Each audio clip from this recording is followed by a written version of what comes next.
Have you ever been with your friends and just thought, hey, what if we just bought a ski house? Or what if you had a bunch of friends and said, what if we bought an apartment complex?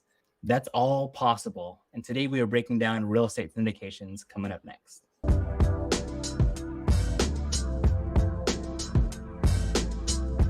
Welcome to Office Hours, a tax podcast by Fujikawa Associates. We're your hosts. I'm Josh Baldovino, a real estate investor and one of Derek's clients. And this is Derek Fujikawa, the managing partner of Fujikawa Associates.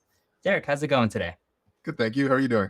I'm good. Today is all about apartments. Or I guess it doesn't have to be apartments. It could be if you want to buy a storage facility. But I might be biased. Apartments are a little fun just because we did close on apartments in the last month. So I have a slight bias here. But today we're talking about how everyday people can actually invest in apartments and what that actually means, of course, even from a CPA perspective. So it'd be exciting. Derek, the question I have for you is, in general, when you think about you driving downtown or even just in neighborhoods and you see these apartment buildings that have 20, 30, hundreds of units, and you got to think, man, there's got to be just like some crazy rich mogul who is buying all these ups. But a lot of times, especially under 100 units, it's everyday people who are investors who are putting these things together. Like, what actually happens? So you can put together basically a syndication, which is essentially a partnership that allows multiple people to invest in a larger property. So you individually may not be able to afford a multi-million-dollar apartment complex, but you combined with a number of other people might have enough funds to purchase something of that size. And then within that structure, you'll have somebody that has experience in running something like that. So then you have everything there in place. You have the money, you have the people in place to actually pull something like that off, versus you may have a significant amount of wealth, but not enough to buy something of that magnitude. So you can pull your money together with others and invest in something like that. Totally. So if you've ever been at a backyard barbecue with somebody and thought, we should just buy a ski house, maybe you pull together 50 more friends and you're like, what if we buy an apartment complex? Yeah. And that's kind of how it works on a very generalized, but it is possible. Breaking down the structure of how that actually, what it looks like, but then also how people can actually end up funding some of these deals. So most times, you alluded to, there's someone who's done it before, call them a general partner, and then there's another part to it that's called a limited partner. Yes. In that type of model, what are each of those? So the general partner is going to be the one that actually runs the syndication. They're going to have the know-how and all that, and they're going to be able to take care of everything. And they're going to be the ones taking on all the risk. And then you have limited partners, and then so the definition of a limited partner is your liability is limited to whatever money you put in. So you invest $1 million into this property, you could lose that $1 million, but if something goes wrong, you're not involved in the day-to-day operation, so you're not going to be liable for any issues that come up beyond your initial investment, which could be a significant amount of money, but they can't go beyond that and take your other personal assets. So you're basically the money funding this, and then you get to enjoy and the profits on the back end. Yeah. So when people say, oh, this is mailbox money, or this is a passive investment, that's what that GP, general partner, or LP, limited partner, kind of means, is that limited partner generally just getting X in the mail. Yeah, you put the money in, they do the work, and then you just reap the benefits of the project. Yes. And I know, just to clarify too, as you said, that the general partners usually take on the risk. There is usually either the entire group or one or a couple individuals who are actually signing on the loan, meaning that any type of negative action with the lender actually falls on those individuals. Yes. So those are kind of key principles, but that's not getting to the nitty-gritty.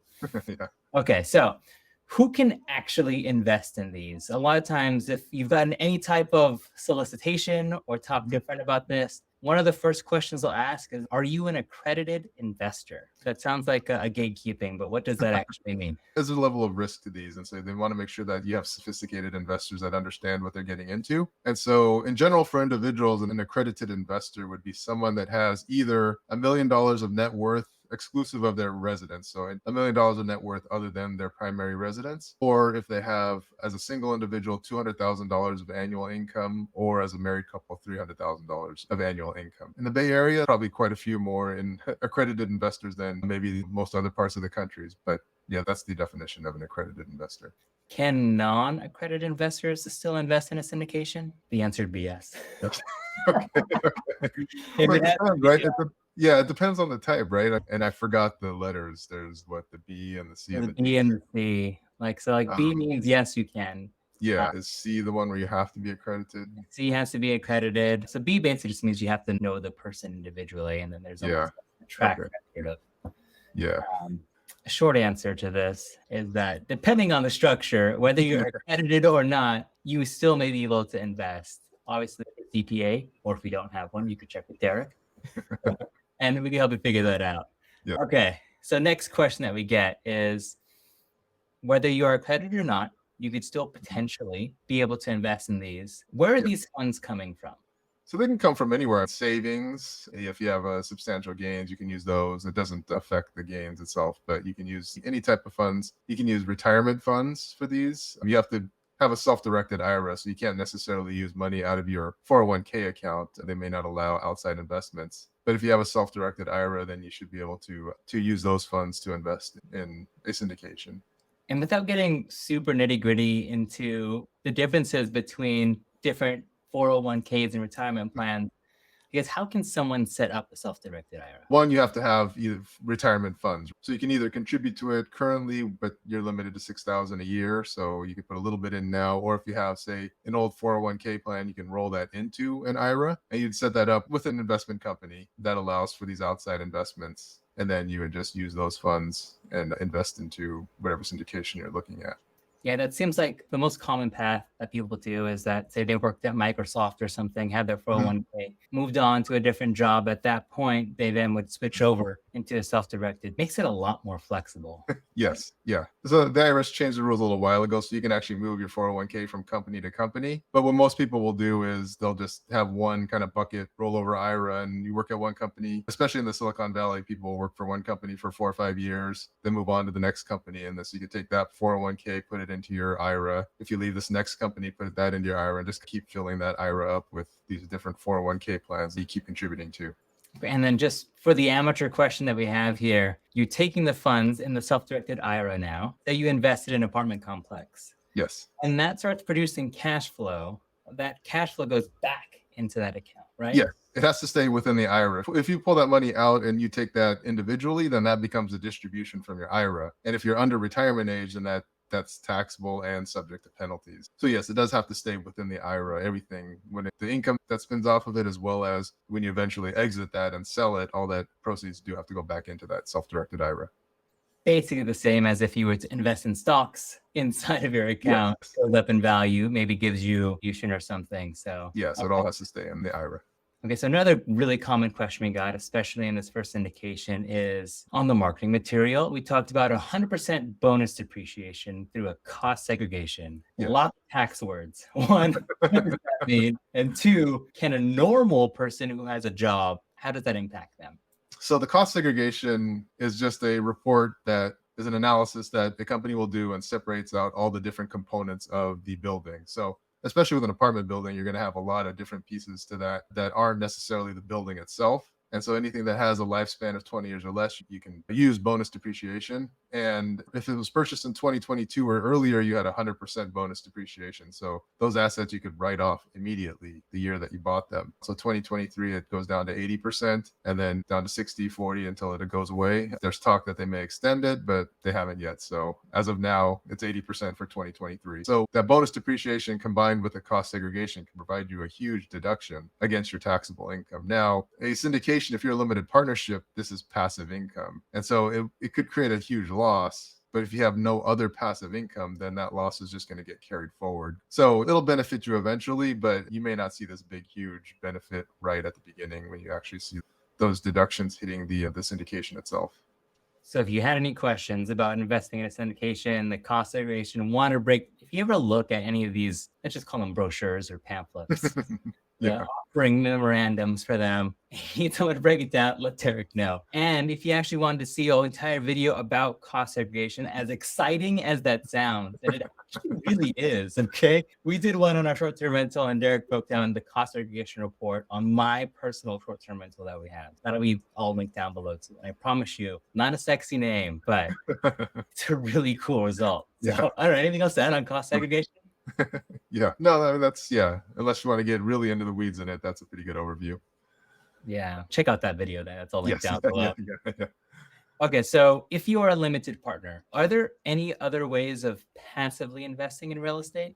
So real estate in general is passive. Unless you're a real estate professional, real estate income is passive. That doesn't necessarily mean you're not doing anything. And long term, midterm, you're still doing a lot of work, or can be doing a lot of work in those. But if you truly wanted that mailbox money where you just put the money in and you get income coming back to you, then there are other options that you could do. You can invest in a REIT, which is something like a mutual fund of real estate, right? It's just a company that will invest in different real estate ventures and then sell off little pieces of that as shares.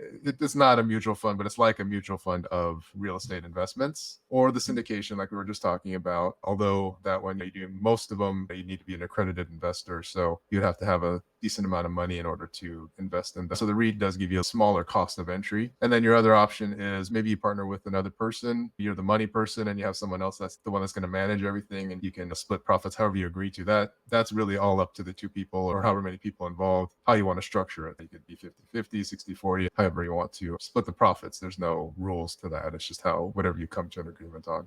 So I guess that was a trick question, because the IRS deems active and passive in terms of what you're actually working on for work. But as anyone who's invested in any type of long-term rental knows, it's not 100% passive unless you're a partner. Yeah, and even midterm rentals are considered passive by the IRS, but they're anything but passive activities. Especially if you are vetting tenants and all that good stuff. Anyway, another rabbit hole. Okay. How about as we sell the apartment complex years down the road, hopefully the goal is everyone makes a little bit of money. Sure. Are there any strategies on a limited partner side to then defer any of those gains? Unfortunately not, unless your funds are coming from a retirement account. Then they go back into the retirement account and you don't realize those gains until you draw from that at retirement age. But if it's just a straight investment, you don't really have a whole lot of options. You can take that and invest in an opportunity zone, maybe. It was something we've talked about in the past. But the 1031, unfortunately, is not available to the syndication. The syndication is essentially a partnership, and the IRS does not allow partnership interests to be used in a 1031 exchange. The next last bit is a little bit of less tax stuff, but a little bit of personal opinion, just as the quick disclosure. So as they think about the last things in terms of investing in syndication, what are the potential risks that you would, even for yourself or for your clients, consider them they should look at before investing in a syndication? Yeah, really, it's just the financial risks, right? I mean, you want to do your due diligence and look into it and make sure that it's a sound investment. That's the biggest thing. It's an investment. So you just want to make sure that you're putting it into an investment. You want to make sure that the management team is sound and has good experience and knows what they're doing. And, look at the terms of the loan and everything like that, and just make sure that it's a really good investment. So that's really the most important thing. Taxes are always secondary. In any type of financial decision, the taxes shouldn't drive your decision. They should be either a nice benefit or at the very most a secondary type of benefit that you'd be looking at. Fair enough. And are there any other things that you'd like to touch on about real estate syndications before we close out today? Yeah, really just talk to your tax advisors, talk to your financial advisors before investing in anything, in any syndication or anything. You may think that you're going to get this big deduction, especially like we talked about with cost segregation. You may think you're going to get this huge deduction, but then when you actually run the numbers, you may end up still getting it, but it may not be something you see right away. So it might not be this big benefit that you're expecting to get. So really talk to all your financial people before going into it, so that what you're getting into from the beginning. Yeah. All the different types of investments, of course, have their risks. They have their potential upsides. Yes. They each come with their own independent risks. Yep. And so it's just another thing to consider, whether you're going to buy stocks or real estate, crypto, gold, I don't know, whatever your flavor is. All the marketing material shows the good stuff, right? Not the risks. Yeah, that's very true. So there's just a lot of different options. Hopefully this helped. If you have any questions about real estate syndications, let us know in the comments below. And if you're thinking about investing in one and want to talk to Derek a little bit more about them or about what it could mean for your taxes, definitely book a call with the link down below. But Derek, I appreciate all the insight, man. All right. Thank you. All right, everyone. Again, if you enjoyed this, you liked it, you're still here, make sure to subscribe, like it, and we'll see you all in the next one. See ya.